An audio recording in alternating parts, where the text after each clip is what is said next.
We should probably do a little bit of a beginner's guide to needlepoint. Going into the new year, we need to not just like have focus on, numbers and things career-wise. It needs to be on like building a life and things that we love to do. And like needlepoint is a perfect way to implement that. And my dad was like, needlepoint's literally not worth your time to do.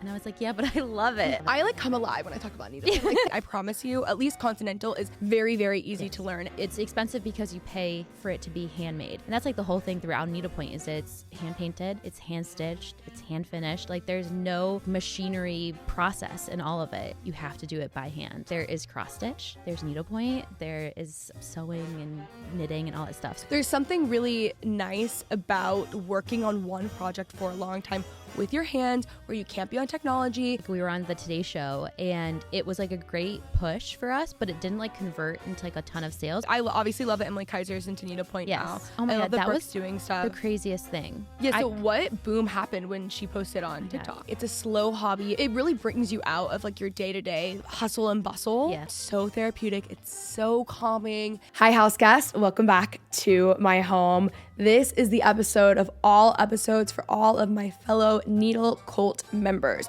We have Krista on from Linn. They actually just launched their own podcast, which is incredible. She owns the brand that really just spearheaded my needlepoint journey, which, as we know, has become my entire personality. My brand now has needlepoint. Like, we are just obsessed. I feel like I spend half of my life needlepointing and the other half talking about it. And I know so many of y'all have gotten into it in the past couple of months, which is just so exciting. It's actually growing like crazy. So I figured she would be the perfect woman to have come on the podcast and talk all about needlepoint. You guys are going to love this. We are off to New York City.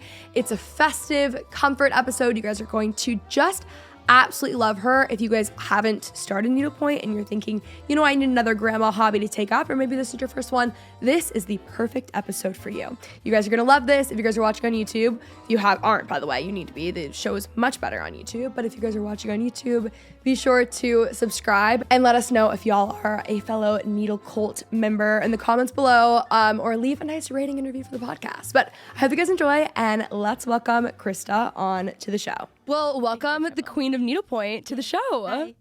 I was just saying this off air, if you will, but I really feel like you are so responsible for the needlepoint craze. Like, it is truly everywhere. Yeah. No, it really is everywhere. I think there was like a really big bump in 2020. I think during COVID, that's like when I repicked it back up. But I had been needlepointing since college. So not to date myself, but like 2009, 10 and when I picked it up.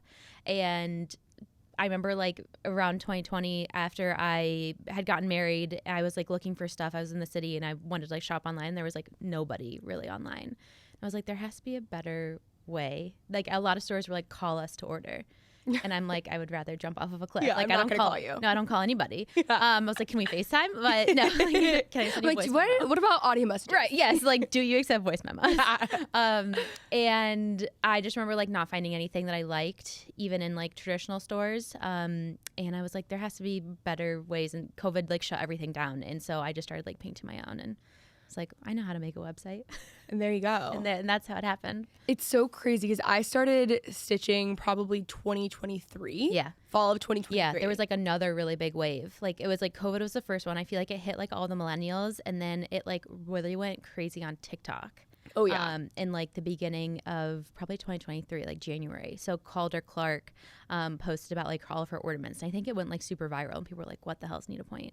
And I think that's like when like the Gen Z is like when I think about like the TikTok people coming in. Like getting into it. Yeah. I don't even think I'd seen it on TikTok until I looked it up even, which is crazy that it didn't hit my For You page. Yeah. Because I'm like, it's so like perfect into these for hobbies. you. Yeah, exactly. But my grandma has been a seamstress her whole life. And she, for her birthday, she'd been wanting to get into needlepoint. And for her birthday, she asked for me to like take her to a needlepoint class. So like we went into the class, and then I got really, and now she's into, like we're equally into it. Yeah. She finishes all my projects. I'm like the luckiest person ever besides ornaments. I'm taking that over.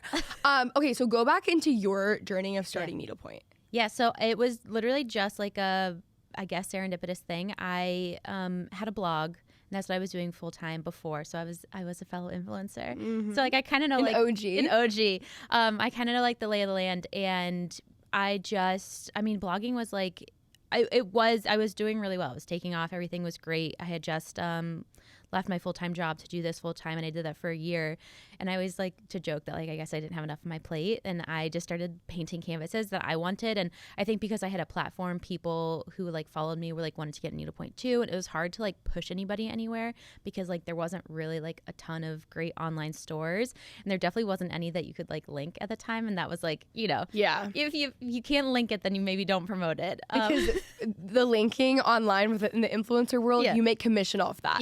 So a lot of the time now it's either like Shopify or LTK for like the people who are not in this world. So a lot of people aren't linking because they're not making money off of it. And I was like, and not, there wasn't even like websites in general to like link to.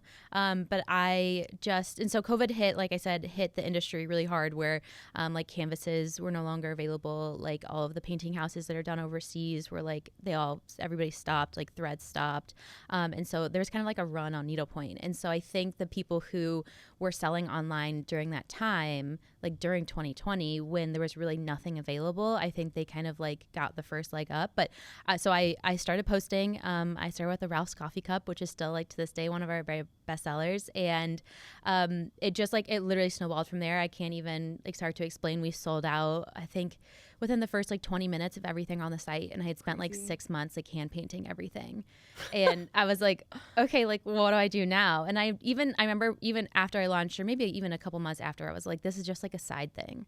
Like it was just, it kept being like a side project because I was making really good money blogging. And I mean, you kind of know it. It's either you hand paint a canvas that you sell for $50 that took you 8 hours to paint, or you could post an Instagram story for a couple $1,000s. And it was like, totally. And my dad was like, this is like Needlepoint's literally not worth your time to do. And I was like, yeah, but I love it. But I'm having the time of my life you don't understand. And I think it just kept like growing and growing and growing to where the point where it's like I couldn't just have it be like a side thing anymore, and I started to like dedicate more time to it. And then when I had my first son in 2022, I was like less into blogging because I didn't want to like share him online, and it kind of like gave me a good segue to get out and to do Penny Linn. And I was like, oh wait, this is actually so much more fun. Like not I had been blogging for so many years. I was like over sharing every single detail of my life online. I get that. Yeah. That's why I love how I've transitioned my content. Really, it's just like home and hobbies. Yeah. So it's so much less of my personal life. Whereas before, especially in my college years, it was like a reality show almost, you know? I didn't always have to have content. You always feel like you need to like share everything and anything. And it was just like, and people feel like they have like sway over your life. They have say. Like when I never shared my son's name online, and people were like really mad at me for that. They're like, well, we deserve to know. I'm like, actually, you don't. No, you don't at all. No. Another person.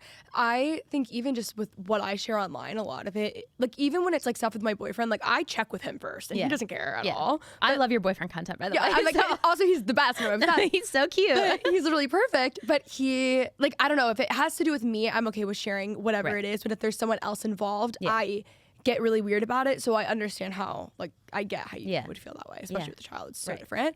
Okay, I think we should probably do a little bit of a beginner's guide to Needlepoint with some of the lingo, and really just like for beginners before we get into the rest. Yes. So that we can talk freely. Okay. Because there's a lot of like whips and LNS and all these things. There's a lot of terms. There's a lot. Yeah. So I think we should start, like, actually, what is the definition of needlepoint? That's such a good question. People always confuse with a cross stitch. Always. Oh, did you see my house under fire the other day? Yes. Okay. So we're actually going to the hotel lobby candle. Yes. Are you going to? I can't go. I have a dinner. I know. Oh, well, you're missing out on a free hotel lobby canvas. I know. And that's so cute. Well, you told me that you were teaching a class. I was like, well, that'd be amazing. I can't go. Right. So the other day I posted, needlepoint and cross stitch are two different things. Yeah. Technically speaking, though, you could use that cross stitch ring on a needlepoint canvas. You could, but it's not correct. No. It's not correct at all. Not to say there aren't rules, but there are like kind of rules. There are kind of rules, and they're not the same thing, and everyone gets really mad when it's cross stitch, whatever. I honestly normally would have caught that, but I just like was like, oh my god, needlepoint, amazing, and like we sell on Anthropology, right? So it's amazing for me that they're a poster child for Anthro. Yeah, literally. Yeah. So like it's amazing for me, like on the business side, that they're sharing anything needlepoint because they're already buying our other products. So I'm like, amazing.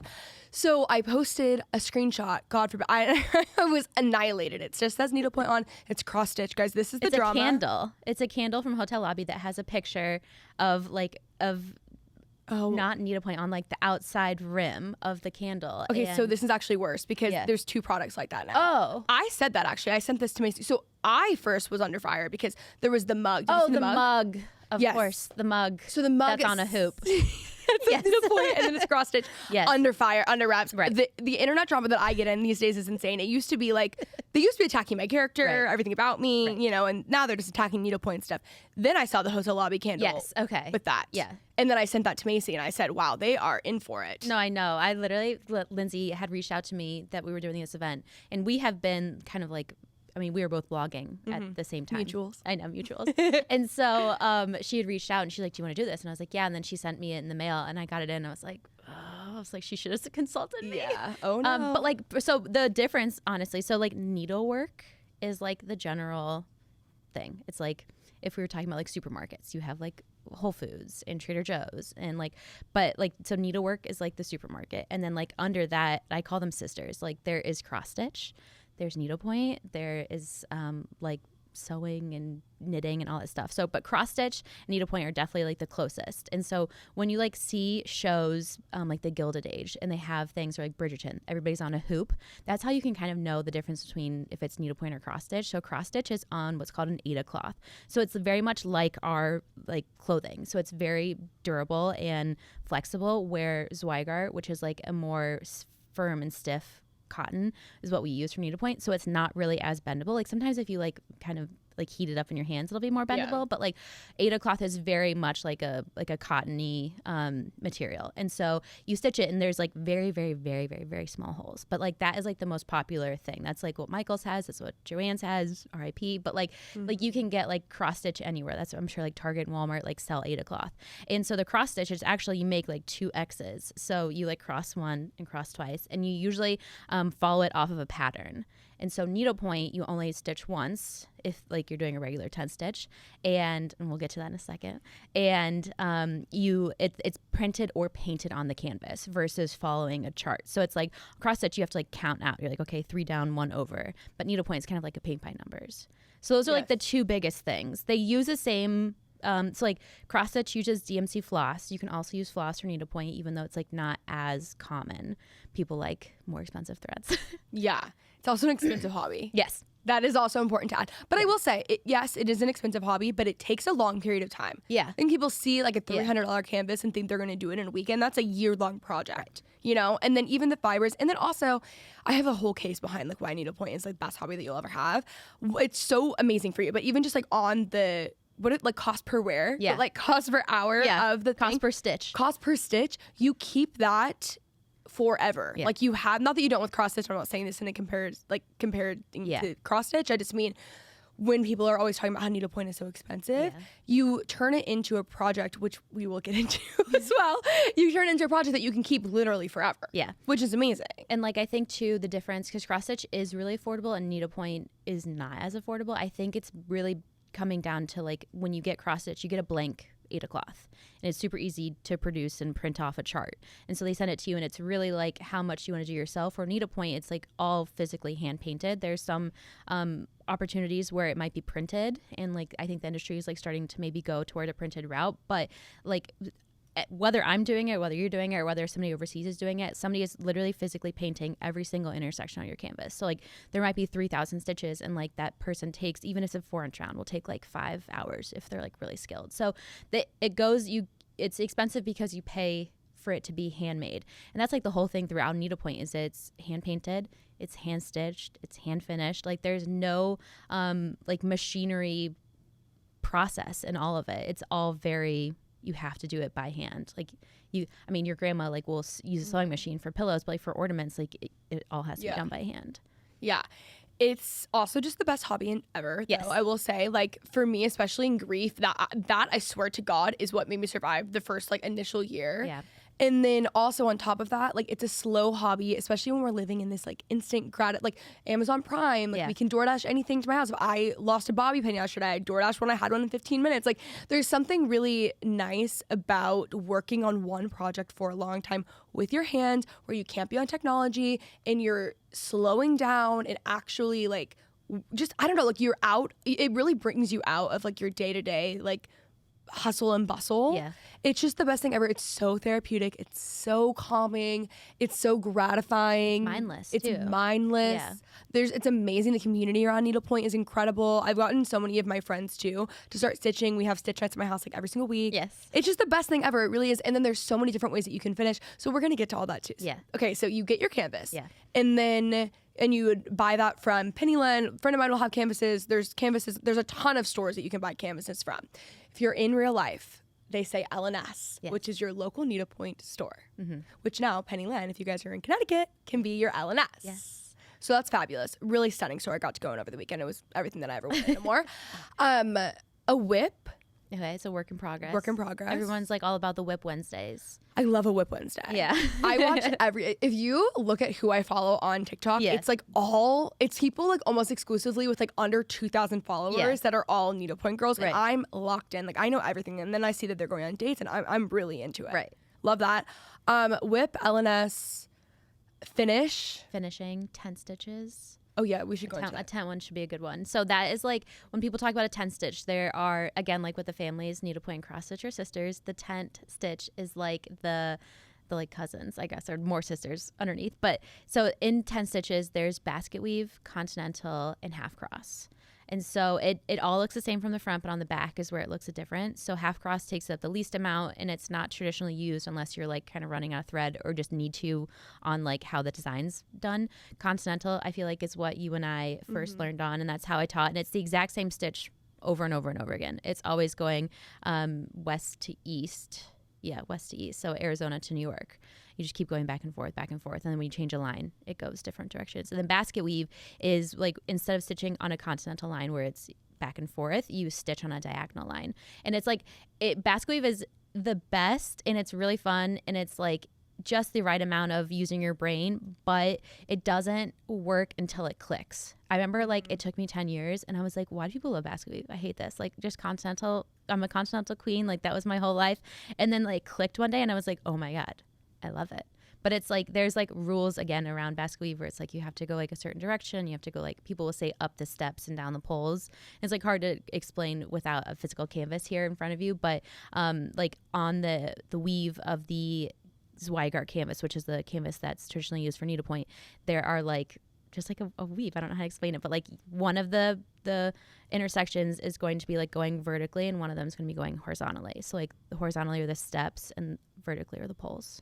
You know, I still don't basket weave. I know, but like crazy? this is me trying to. I know I need to. Well, my boyfriend's mom has stitched for 50 plus years. Yeah. His aunt owned a needlepoint store for like 30 years. So they're really in it. When you go to her house, it is everywhere. I mean, there's needlepoint. It's a dream. It's like your dream. It is literally my dream. Yeah. She's amazing. But they're really into needlepoint. So there's and she's always like, I cannot believe he's still continental. But it's just like, it's what I learned. It's easy. I do decorative stitches and I still don't basket weave. That's fine. But they're very simple. And if we're saying this in a way that feels confusing and like overwhelming, I promise you, at least continental is very, very easy to learn. And also, like, what's the stitch on TikTok? I always give her.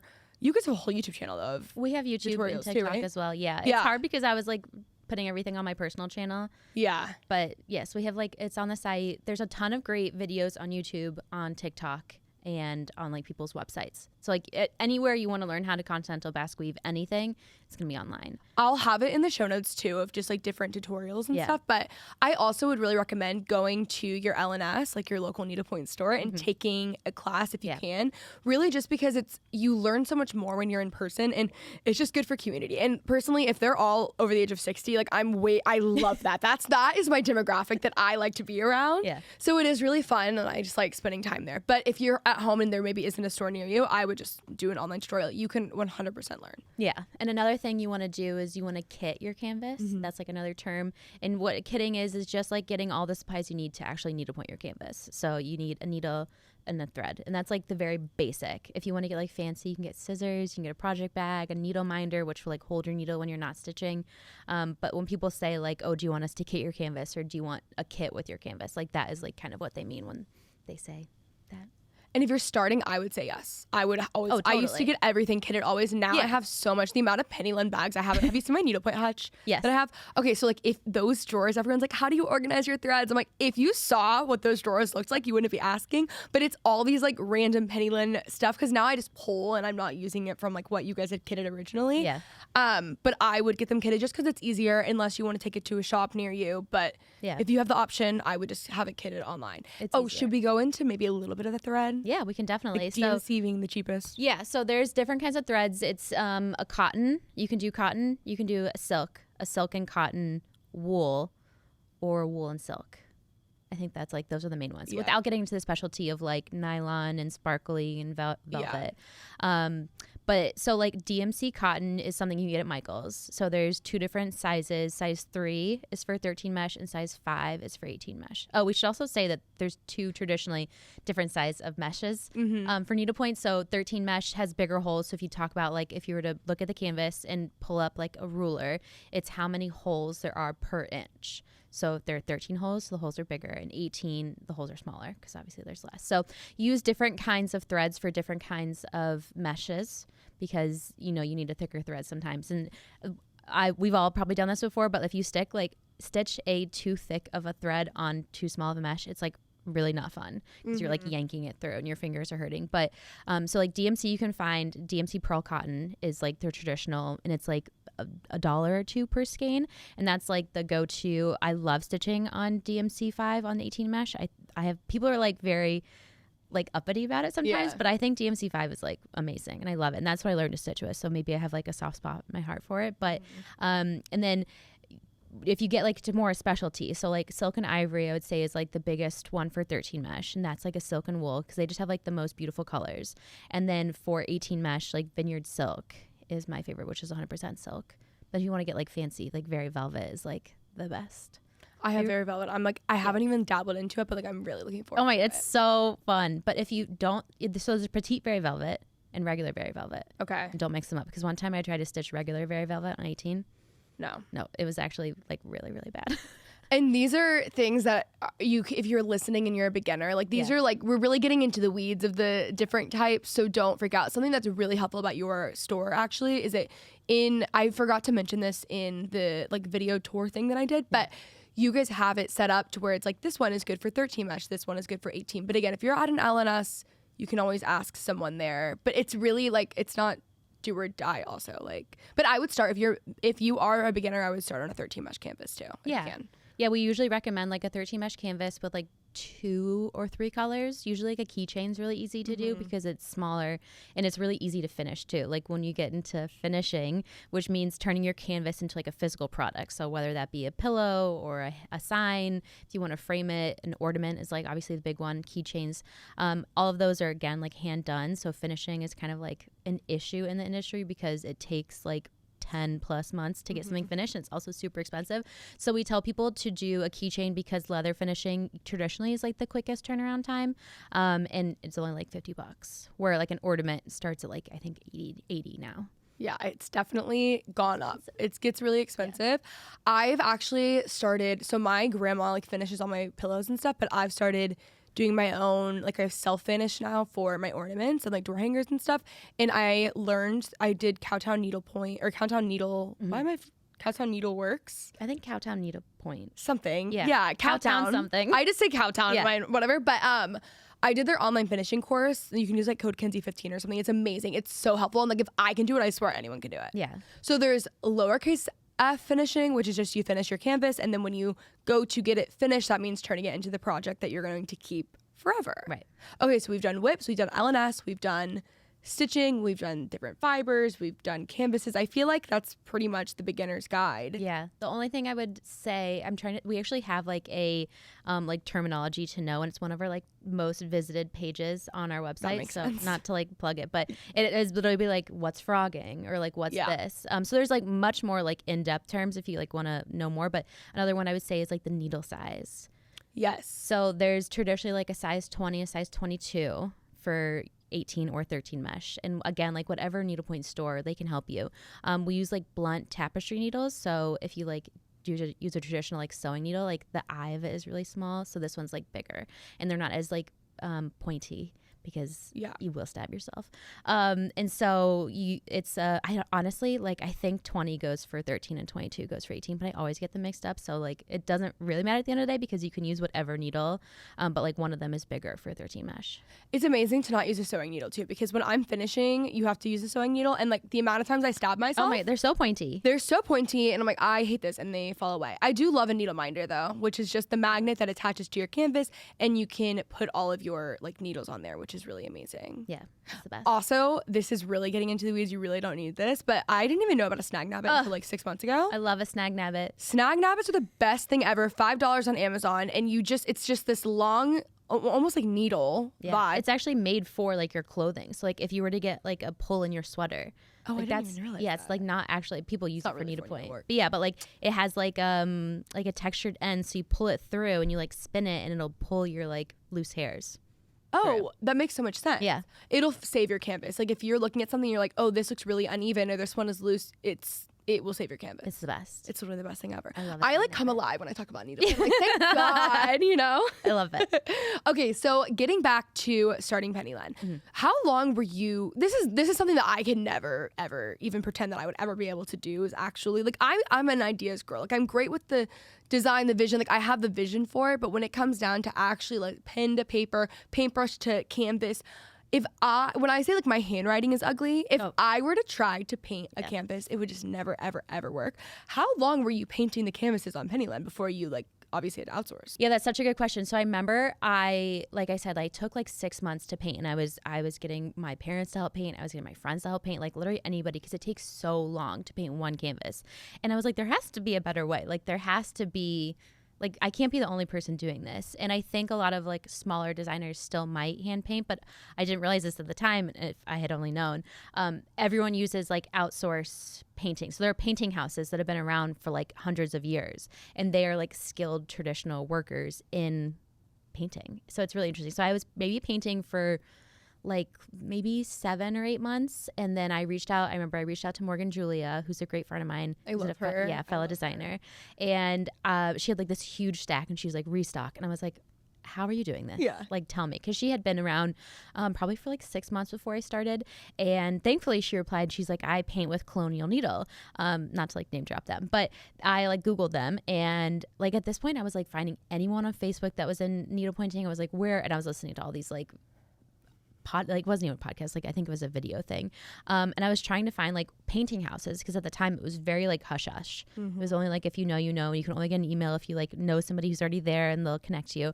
And so she told me about Colonial Needle, and I reached out to him, and again it's like the height of COVID, and I was like, hey, can I like send stuff to you to paint? And he was like, no, like we are so backlogged, like don't even bother. And he lived in White Plains, and I was in the city at the time, and I was like, I actually live in White Plains. My in-laws live in Westchester, so they were like 20 minutes from him. And I was like, I actually live there, like right around the corner. I was like, let me just drop one off. And he's like, you can drop it off in like 2 months. And so I followed up like a couple weeks later. I was like, what if I just drop off like one today?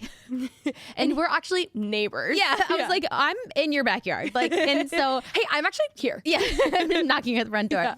And so I showed up with 5 designs, and I was like, I like slid them across the desk. And there's this lovely man named Tom, and he actually runs the company, and he never said no. So I was like, here you go. I'm like, I'll take like 100 each of these. And I just like kept going back, and I would always hand drop them off, because I was like, hey, Tom, I live so close. But like, I would, yeah, literally like my mother-in-law would be driving me to, and I'm like, what's up? And so that was like how I originally started painting with them. So I was starting to outsource, but again, it still took like 3 months to turn around. And even right now, obviously because the industry has grown, it kind of puts stressors on all of the other parts of the industry that like are kind of behind the scenes, like finishing and painting. So I'm now a stitch wheel, which I think you're using too. One of my friends actually started the company, and I'm obsessed with her, and I'm obsessed with them. So I think they're great plugging stitch wheel for anybody who wants to have their own canvases painted. But like right now it's still like 3 months turnaround. Every day I'm like texting Ashley, I'm like, can I get a quicker turnaround? And she's like, leave me alone. But what if? Yeah, but what if I actually am in your backyard? Like, hey, we're neighbors. We're neighbors. So that's what we're doing now. But it's always like, it's just so hard to get things turned. People are like, why isn't it restocked? I'm like, because somebody has to paint these. Yeah. And like, we're in a queue. And we're like in an order. And like, we have to wait our turn. It's become like too popular for the infrastructure that there is around needlepoint. I mean, it's obviously amazing, but it's very difficult when it comes to like actually like running a business with needlepoint like at this current day. Yeah, it's not the best time. No, and everybody like really is a small business. Like the local needlepoint stores or like the independent designers. I think I'm like kind of straddling the line of both, but like we're all just small businesses. It's not like anybody has a big infrastructure to get out a ton of orders or to do X, Y, and Z. Like nobody is an Amazon. And like a lot of these people, like we pack in the back of our store. Like we just had to find them like in our basement. I wish I was there yesterday to like show you around, and give you like the underbelly tour, but like our basement's just filled with canvases, and like our girls go down there and they like pull canvases for each order, and our accessories are back there and our acrylic, and we're just there cranking away. Another thing that's really interesting just on like the back end of needlepoint. So when we're ordering product for a friend of mine that is not needlepoint related, I would say our lowest minimum, sometimes clothing, any apparel sometimes is 200. Most of the time the minimum is 500. Really you're ordering in the thousands typically, like for normal product because of minimum. So you don't have an option. Like let's say we're ordering, I don't know, like a recipe journal or something, and like those minimums starting off are 500. So you don't have an option to buy anything underneath 500. Right. With a lot of needlepoint, it's 8, or like some will be like 10 or 15. Yeah. So how do you even know, especially when you're starting off, like how did you even know what to gauge the orders at? Because I'm having a hard time more so with needlepoint versus our other products, because I at least have like, I have a better idea just because we have more experience in that. But when you have such a low order, like I almost wish there was a way higher one so I had to order more. Do you know what I mean? Yeah, totally. I still struggle with this to this day. Like I will predict a good, like of what I think is a good order. Like a good example is we just launched with Roller Rabbit on Friday. And so cute, by the way. I loved it. I like tripled what we normally order. Because I was like, there's definitely like an intersection. I remember after we did our in-store event with them in early November, I don't know when. After we did that, I was like, actually, like, I don't think I ordered enough. And so like I placed like a couple hundred more, and we sold out within 3 minutes. And people were like, did you buy one? I was like, I wish I had more. Like there is nothing worse than seeing like 1,200 people on your site and like having nothing for them to buy. And that's just like something that I still struggle with today. And I was talking to a couple people that I work with, and I was like, I don't know if it's me just like not believing in myself enough, because there definitely is like you don't want to buy a ton of stuff and like get stuck with it. And I've definitely been burned by canvases where I'm like, this is gonna be a top seller and like and like I'm still sitting on inventory, and you're like, I can't even like pay people to take this off my hands. So it's like there's definitely that push and pull, and as a business person you're like, I don't want to like overbuy, but also like that's the worst thing is when things are out of stock. Like I'll see TikToks and be like, I wanted to buy like a beginner kit, and like Penny Linn doesn't have anything in stock. I'm like, we have a lot in stock, just not what you're looking for.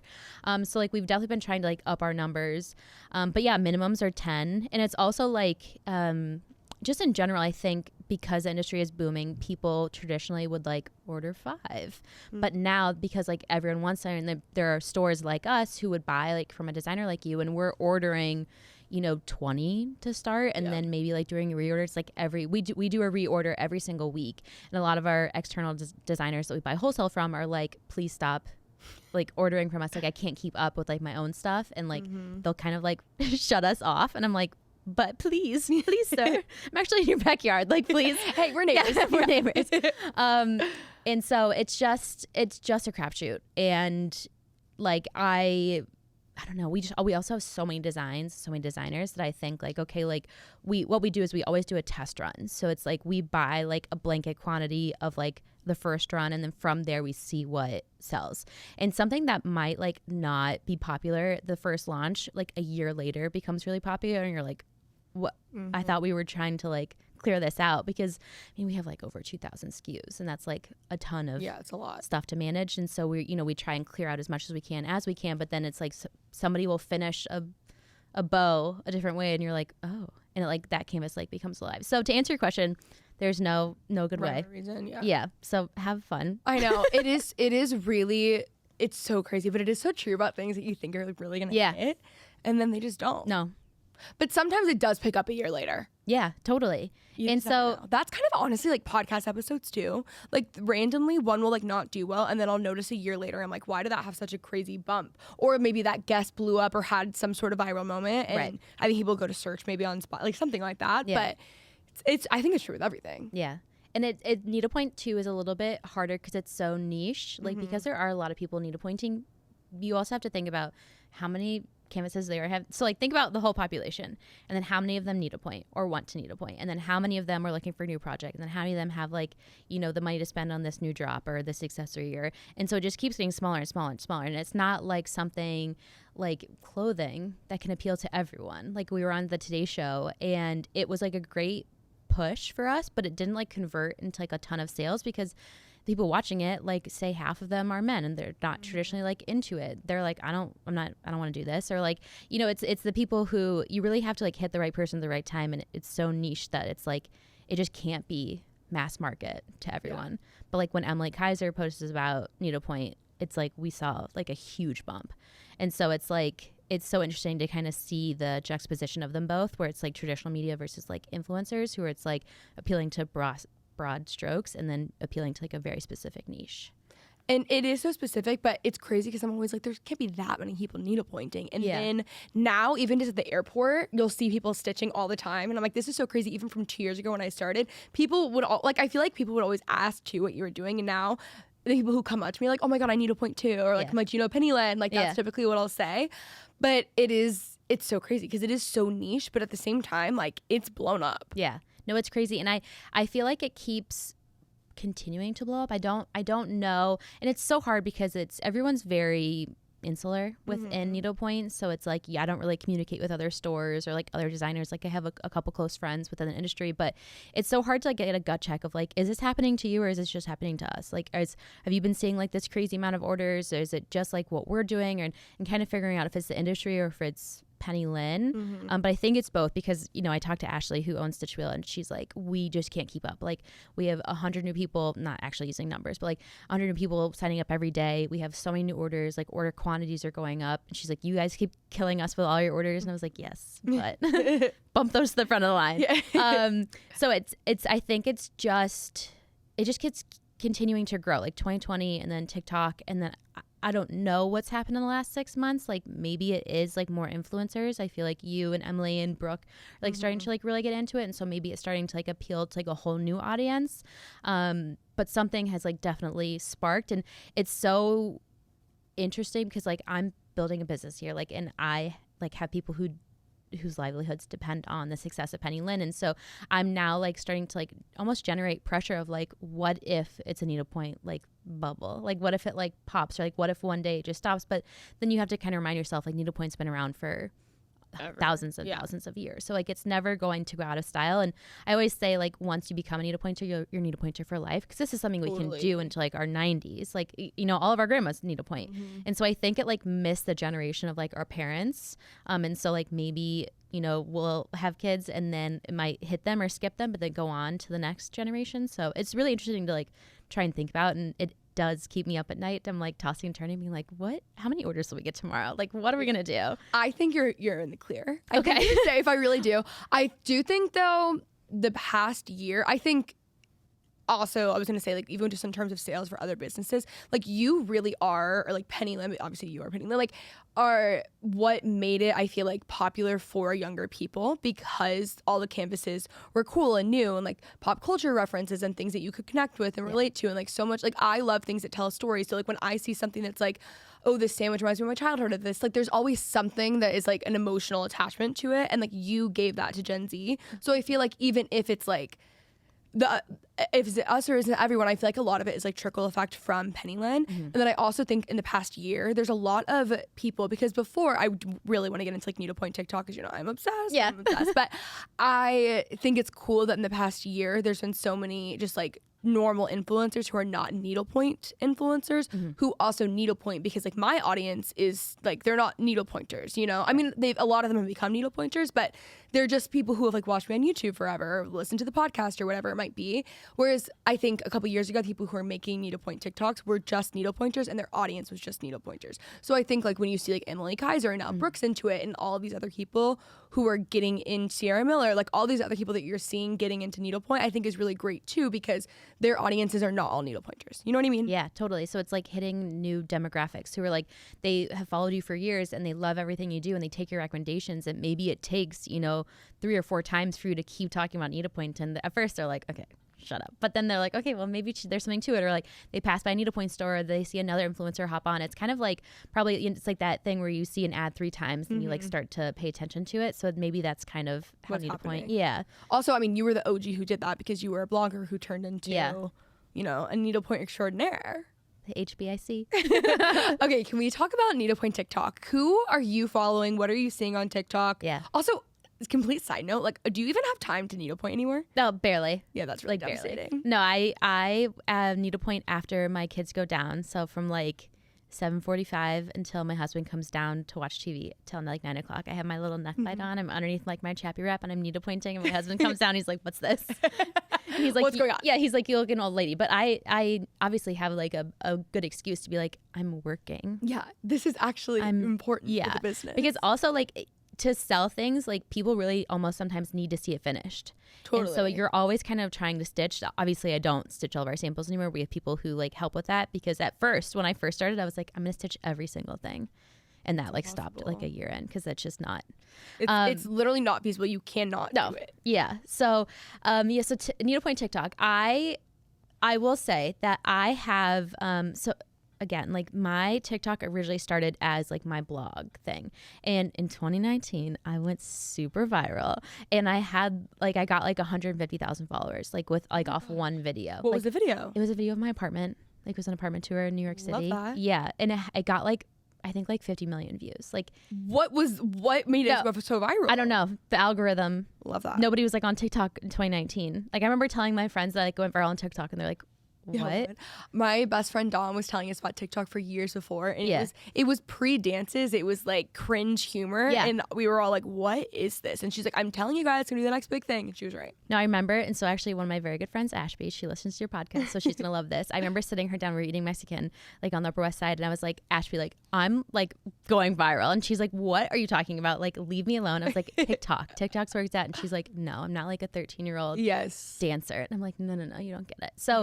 So that has like kind of been with me, and it's kind of gone through my ebb and flow of like TikTok, of like blogging, and then just like regular life, and then needlepoint. So like when needlepoint got really popular on TikTok, I like was promoting needlepoint already, but I like obviously jumped into it because I'm an influencer. I know the game. I know how it works. Yeah, like at the bottom, I remember seeing, this is like when they first started doing like the suggested search, and it would be like needlepoint guide to TikTok or TikTok guide to needlepoint. And I remember I would caption every single video like needlepointer's guide to TikTok or whatever. Businesswoman. No, literally, I was like, I know what to do, and that's an entrepreneur.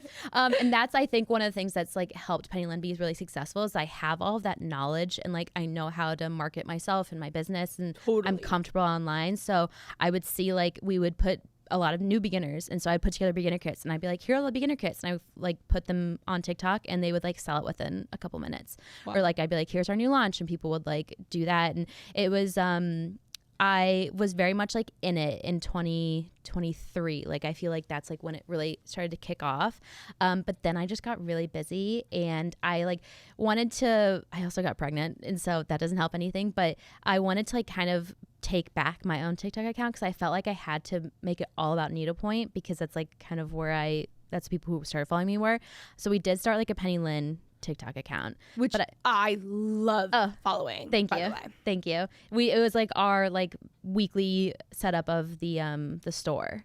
Yeah, I loved the whole thing, and I love every like behind the scenes. I love any founder does like a behind the scenes video. Yeah. When you were going through, this would have been before the store, probably even like it was before the store opened, because you were going through like, this is how much it costs to do that. Like that's so interesting to me. So I also like you. So to answer your original question, I'm so sorry that's taking a long time. I don't follow a ton of needlepoint people because when I get on TikTok, I want my brain to like shut off. I get that. And so like I want to see like a dog in some water, and I want to see like there's this lady who like this grandma who like lit her birthday cake on fire. That's like all over my TikTok right now.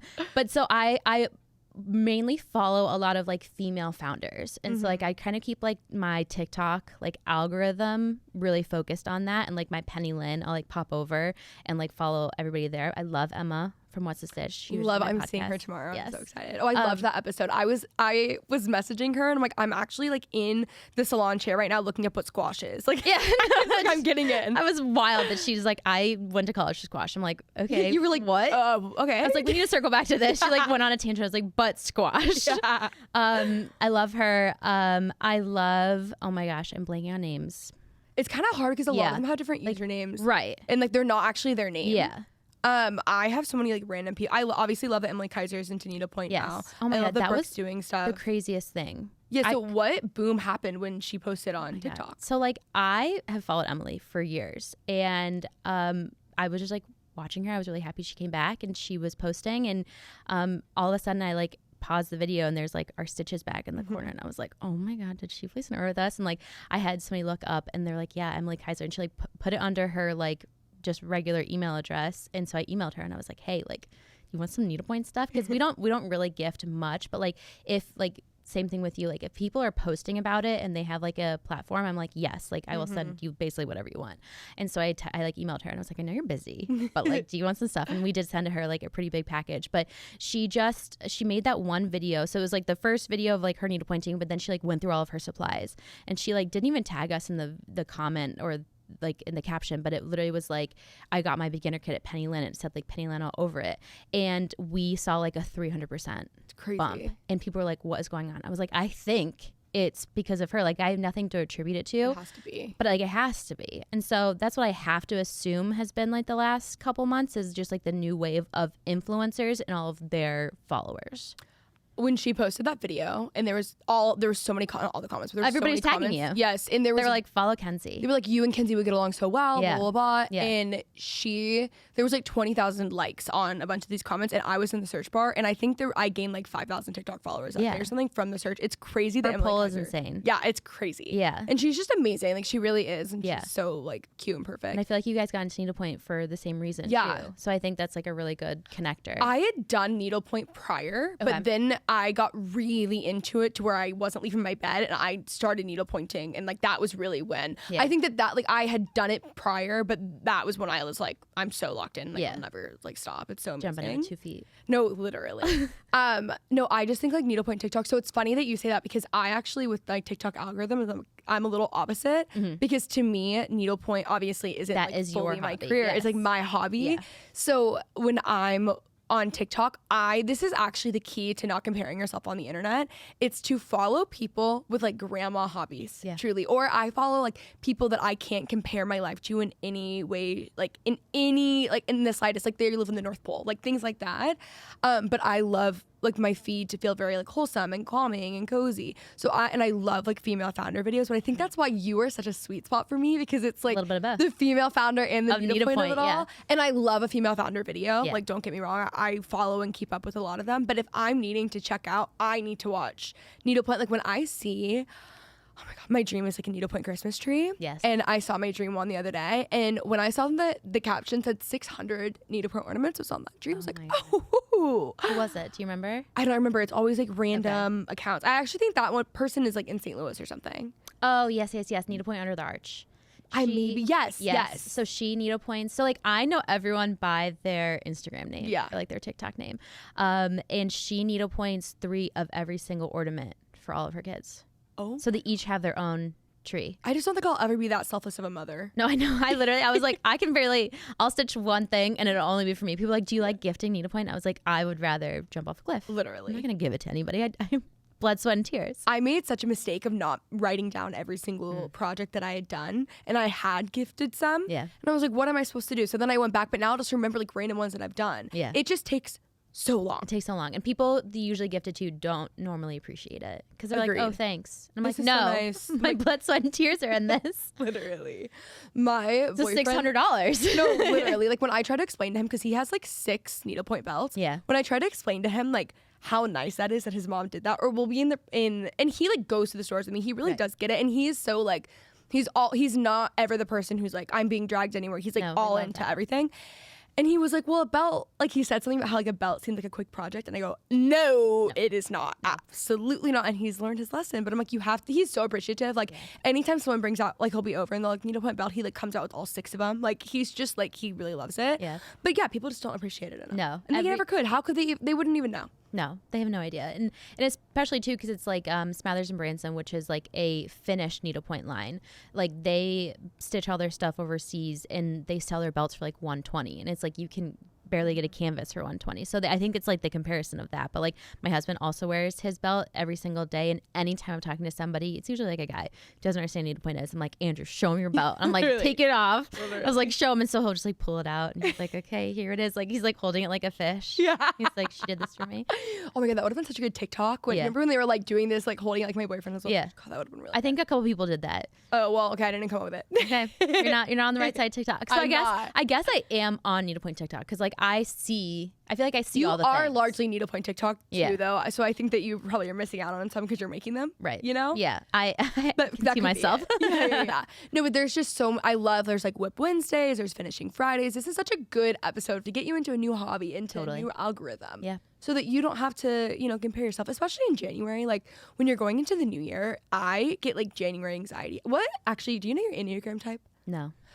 I feel like you might be like a 1 or a 3, but I could be wrong. But I'm a 3, which is like the overachiever. Okay. 1 is, I'll explain this later, but it is. I need to do it. All I know is I'm a Taurus, which I know is not the same thing, but that's like. Yes. I'm not into all of that, but I wish I was. Yeah, I'm it's like more. a pretty long test. Like you have to figure it out. It's not so long. It's definitely like under 20 minutes. Yeah. So what's the number where it's like ADHD? Like That's what I am. Yeah. No, but I'm like such an overachiever. So like when I get into January, when you have like such big goals and things, I feel like you need to do everything like immediately. So that's why like having hobbies, like I think that like going into the new year, we need to not just like have focus on, numbers and things career wise. It needs to be on like building a life and things that we love to do. And like needlepoint is a perfect way to implement that. Yeah. And I also feel like so in retail, January is usually a super slow time for everybody, but for needlepoint, I feel like it's always really popular. One, because people are probably spending some Christmas cash and like doing needlepoint gifts and whatnot. But new year, new hobby. But January always works out really well in needlepoint because you're inside and you're looking for a way to like get off your phone. Like you don't want to keep scrolling, even though we're like talking about our love for TikTok. But like this is the perfect thing because you have to hold it with 2 hands and you got to like stay consistent and you can't be like doing something else. You can listen to a podcast or like watching a movie, but it's like the perfect thing to connect. Like we talked about like going to your LNS and like meeting other people and doing like your Whip Wednesdays with your friends. Lily is a great. Yes, love Lily. Literally love. Every time. Oh, amazing follow. Duh. Why didn't I say that too? Yeah, of course. I was Sorry, like, Lily. Lily Powell on TikTok. No, literally, I was like, once you're done getting married, like, come work for Penny. Yeah, I'm obsessed with her. And yeah, there's so many. Now they're all like flooding it. That's how it happens. But Lily was great. And so I think it's like in January, people are looking, because it's cold outside. There's like, you can't go to a beach or like you're traveling somewhere warm. The best time to stitch is on a plane. The best. There is best. People are like, we're delayed. I'm like, say less. I don't care. I'm like SVU on and I'm stitching. That is when I genuinely reach a flow state. Like that is when I do that. Best. It's the best. What's your favorite stitch show? Oh, that's such a good. I've watched so many. Just recently, I've rewatched Grace for the 3rd time. I just want to put anything on that I don't have to pay attention to. So obviously, like nothing with closed captioning. So like no. I remember I tried to watch like a Spanish show and I was like, what? What? So that didn't work out. But just anything that's like Gilmore mindless. Girls. Yeah, actually, I've never watched Gilmore Girls. I know. That's so crazy. I know. I need to. Okay, it's also the best needlepoint show ever. I know. That's crazy. Yeah, I think I just picked up Nurse Jackie, like randomly. Literally whatever's on Netflix, like I'll just throw it on. It has 20, I just watched Finish Selling Sunset. That's the perfect. Yes. Because you don't have to pay attention Mindless. to a single thing. You know exactly what's going on. Just barely anything on Netflix. Yeah, I love to sit there and Gilmore Girls fire on needlepoint. It's just the best I really need to get thing. into that. I'm so dumb. It's so good. Yeah. It's amazing. Do you mahjong? Yeah. Yeah. So listen, I've mahjong For a long time, right? since like 2016. Oh wow, you're really Like OG. So You know, that's the only thing that has more drama than Needlepoint, I will say. no, literally in the past couple months. So my mother, shout out to Karen, which she's not an official Karen. She's like a soft Karen. Okay, good. A lowercase She's like her K. own. Yeah, lowercase Karen. She got into mahjong because she married my stepdad, and my stepdad's whole side of the family is Jewish, and that is like mahjong used to be like an old Jewish lady hobby. That was like what they would do. They'd get together, they'd play mahjong. So she did that to connect with my grandma, and turns out she loves mahjong, and now she is like a I don't know, nationally known like mahjong collector. Wow. And like teaches and like does it like all the time. So she taught us back like way back, and I was like, I don't want to play like this grandma hobby. Like I don't want to do it. This was before I was like really into grandma hobbies. And she taught me, and we just like love games. We're like a really big game family, and so now it's like all we do is play mahjong when we're together. And so she's like really into it. But so like I obviously am busy. There's plenty of needlepoint drama for me to try not to pay attention to. So she's been keeping me up with the mahjong drama recently, and I was like, oh my God, it's really crazy. It's a lot. It's insane. And my mom's like very in. Oh, she like knows what she's talking Yeah, like all of her fingers are in it, and she's like, you won't believe what happened on this Facebook, and you won't believe what happened with this card, and like this, and I'm just like, okay, it's a lot. It's really crazy. Yeah. In like the needlepoint drama is out of control. Like I will say, but like the mahjong drama, no. And of course, there's like my two favorite things to do. Yeah, I know. The mahjong people, I feel like they say it with their full chest. Like yes, it's like they're on Facebook and they're like, listen, yes, dear so and so, and they will let you know. And they'll literally, I've like thought, I'm like, I'm gonna get kicked out, and I can't do this because like I literally sell mahjong mats, but like.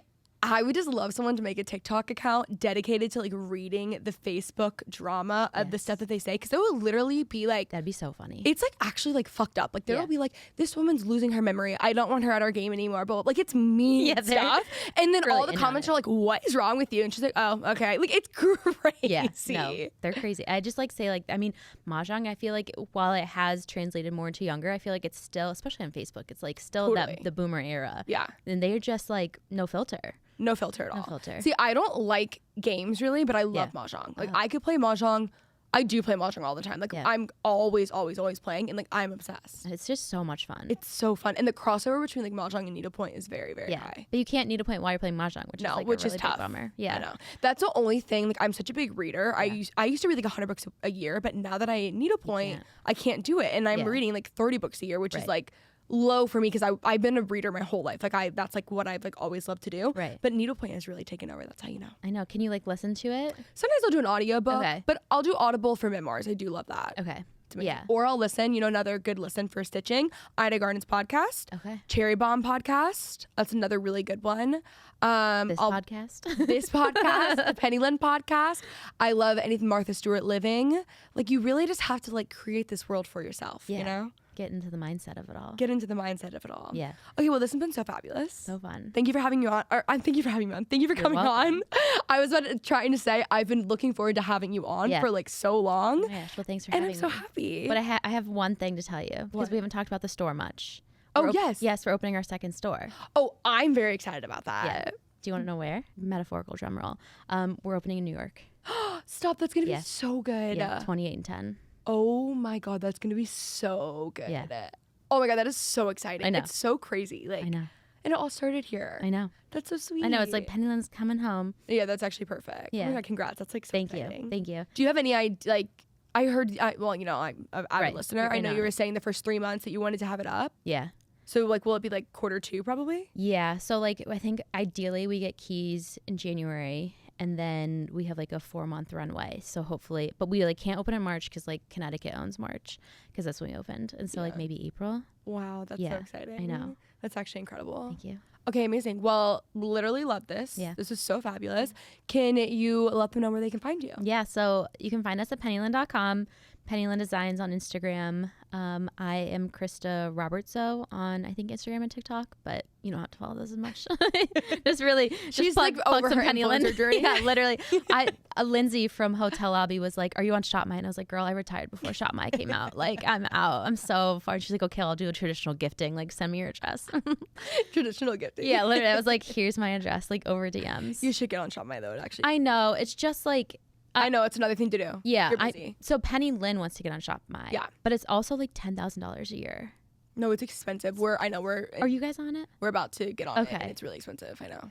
Okay. But it's worth it. Is it? I feel like that's where everyone like links. And like, yes. I'm so dumb because it's like, as I said on the podcast, of like, I won't link to anything I couldn't get a commission to. Like, I know that's the game we play. We are on Like to Know It, but that is like a little outdated. Yeah. Shop My is definitely where it's at for linking. In 2026, we will like plan to do more influencer stuff. Perfect.